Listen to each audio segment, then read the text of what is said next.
अस्सलामुअलैकुम, नमस्ते, सत श्री अकाल। कैसे हैं दोस्तों? उम्मीद करता हूं कि आप लोग अच्छे ही होंगे।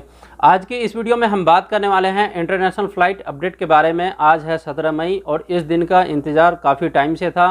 फाइनली सऊदी की गवर्नमेंट ने अनाउंसमेंट दे दिया है इंटरनेशनल फ़्लाइट को लेकर के, कौन कौन सी कंट्री के लिए फ़्लाइट को इन्होंने ओपन किया है और कौन सी कंट्री को फ़्लाइट को बैंड किया है। जो लोग सऊदी से इंडिया छुट्टी पे गए हैं उनका सवाल है कि मैं कब तक सऊदी आ सकता हूं, तो आज की इस वीडियो में पूरी डिटेल में बात करने वाला हूं। तो आप लोग मेरे साथ लाइन पे बने रहिए। तो चलिए इस वीडियो को स्टार्ट करते हैं। स्टार्ट करने से पहले आप लोगों से एक छोटा सा रिक्वेस्ट है, अगर आपने मेरे इस चैनल को अभी तक सब्सक्राइब नहीं किया तो प्लीज़ जाइए सब्सक्राइब कर लीजिए, ताकि कोई भी मैं वीडियो अपलोड करूँ तो उसका नोटिफिकेशन आपके पास सबसे पहले। आज है 17 मई। आज का इंतजार काफ़ी टाइम से था। फाइनली सऊदी की गवर्नमेंट ने इंटरनेशनल फ़्लाइट को ओपन कर दिया गया है। ये ओपन फ्लाइट उनके लिए है जो सऊदी के नागरिक है। वो सऊदी के नागरिक किसी भी कंट्री में जा सकते हैं और आ सकते हैं। पहले जैसे कि आप लोगों को भी मालूम है कि 20 कंट्री को सऊदी की गवर्नमेंट ने बैन किया था, वो अभी तक बैन है, उन्हें ओपन नहीं किया है। जो पहले से बैन था वो बैन ही है, पर इन्होंने ये अपडेट किया है कि जितनी भी इनके बॉर्डर है और भी ऐसे मतलब फ़्लाइट है या पानी का रास्ता है, तो वो जितने भी बॉर्डर है सबको खोल दिया गया है, वो लोग वहाँ से आ सकते हैं।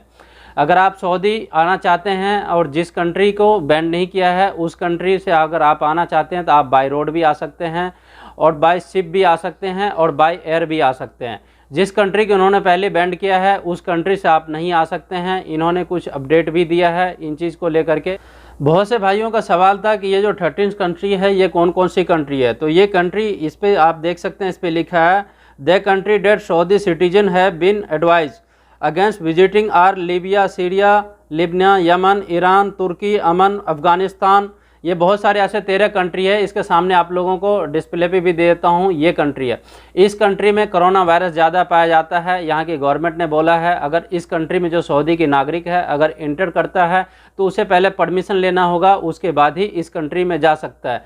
बहुत से भाइयों का सवाल ऐसा था कि ये जो 13 कंट्री का लिस्ट है, इसके मतलब इन 13 कंट्री को सऊदी की गवर्नमेंट ने ब्लैक लिस्ट पर डाल दिया। तो ऐसा कुछ नहीं है, ब्लैक लिस्ट पर नहीं डाला। अगर इस 13 कंट्री को सऊदी की गवर्नमेंट ने अगर ब्लैक लिस्ट पर डाला है तो इसमें पाकिस्तान का नाम नहीं है और भी कंट्री का नाम नहीं है, तो उस कंट्री का तो फ्लाइट अभी तक चालू नहीं हुआ अगर ब्लैक लिस्ट पे नहीं डाला है। तो इसका मतलब ये होता है कि इस कंट्री में कोरोना वायरस है ज़्यादा, और जो आदमी जाना चाहते हैं जो सऊदी की नागरिक है वो बिल्कुल जा सकते हैं और उसके लिए परमिशन लेना होगा। बात कर लेते हैं साथ ही दूसरा ये अपडेट आया है सऊदी गैजेट की तरफ से। इन्होंने ये अपडेट दिया है, ये जो 20 कंट्री जो बैन किया है उस कंट्री के आदमी अगर सऊदी में इंटर करता है वाया किसी भी कंट्री होते हुए, तो 20 मई के बाद उन्होंने ये अपडेट दिया है। ये देखिए, यात्रियों के लिए एक नया नियम लागू।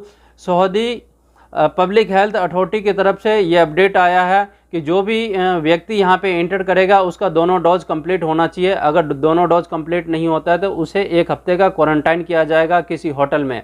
उस होटल का खर्च 100 रियाल भी हो सकता है, 200 रियाल भी हो सकता है, वो आपके ऊपर डिपेंड करता है कि आप कैसे जगह पे रहना पसंद करोगे। खाने पीने का खर्चा लेके तकरीबन 1000 से 1500 रियाल का आपका खर्च होगा।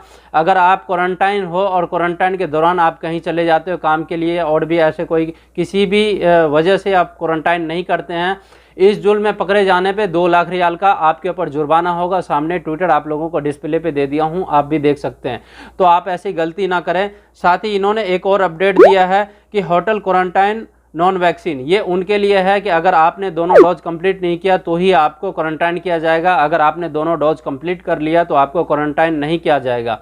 ये ज़रूरी नहीं है कि दोनों डोज आपका इंडिया में होना चाहिए या पाकिस्तान में होना चाहिए या बांग्लादेश या नेपाल, और भी ऐसे कंट्री है। तो अगर आप एक डोज आप सऊदी में लगाया है तो दूसरा आप जिस कंट्री का आप हैं आप उस कंट्री पे जाके सेकंड डोज कंप्लीट कर सकते हैं।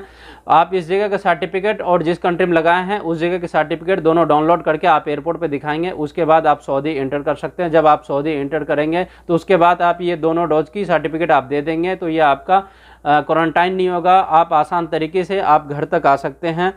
तो बहुत से भाइयों का मन में सवाल ये था कि इंटरनेशनल फ़्लाइट को लेकर इंटरनेशनल फ़्लाइट चालू हो गया, तो अभी तक ऐसा कोई भी अपडेट नहीं आया। गवर्नमेंट का ये अपडेट आया है कि जो सऊदी सिटीजन है सिर्फ उनके लिए, बाहरी के लिए कुछ भी नहीं है। बहुत से आदमी ऐसे हैं कि इन खुशी में एजेंट से फ़ोन कर रहे हैं और एजेंट के पास अपना पासपोर्ट भी दे रहे हैं, पैसे भी दे रहे हैं, और एजेंट लोग भी अपना फुल फ़ायदा उठा रहे हैं इन चीज़ को देखते हुए कि अपना पासपोर्ट और पैसा जमा कर जाओ। सऊदी की गवर्नमेंट ने इंटरनेशनल फ़्लाइट को ओपन कर दिया है, तो ऐसा कुछ भी नहीं है। और सऊदी की गवर्नमेंट ने फ़्लाइट को ओपन नहीं किया। अब देखो हो सकता है थोड़े दिन बाद, हो सकता है अगले महीने भी ओपन हो सकता है या उसके अगले महीने भी ओपन हो सकता है। कभी ओपन हो इसके ऊपर अभी कोई भी अपडेट नहीं है। ना तो पाकिस्तान से सऊदी के लिए फ़्लाइट ओपन हुआ है, ना ही इंडिया के लिए हुआ है। अब देखो क्या अपडेट आता है। बहुत सारे ऐसी अपडेट है कि जो अभी अचानक नहीं मिलेगा, क्योंकि जैसे कि कफिल और कफाला सिस्टम ख़त्म हुआ तो अचानक ये अपडेट नहीं आया। अपडेट आते आते महीने 2 महीने लग गए हैं। इसी तरह से यह है कि 17 मई भी आ गया है, अभी थोड़े बहुत अपडेट आया। बहुत सारे ऐसी अपडेट है जो कि अभी अरब हिंदी न्यूज़ ने भी ये अपडेट दिया, सामने आप लोगों को डिस्प्ले पे दे दिया। बहुत सारे ऐसे अपडेट है जो कि अपडेट नहीं हुआ, वो भी आना अभी बाकी है। तो आप लोग थोड़ा इंतजार कीजिए, जैसी कोई अपडेट आएगा तो मैं आप लोगों को इन्फॉर्म करूंगा। तो उम्मीद करता हूँ ये वीडियो आप लोगों को अच्छा लगा हो तो मेरे इस वीडियो को लाइक कीजिए, सब्सक्राइब कीजिए और दोस्तों में भी शेयर कीजिए। तो आप लोगों से मिलते हैं किसी नेक्स्ट वीडियो में, तब तक के लिए खुदा।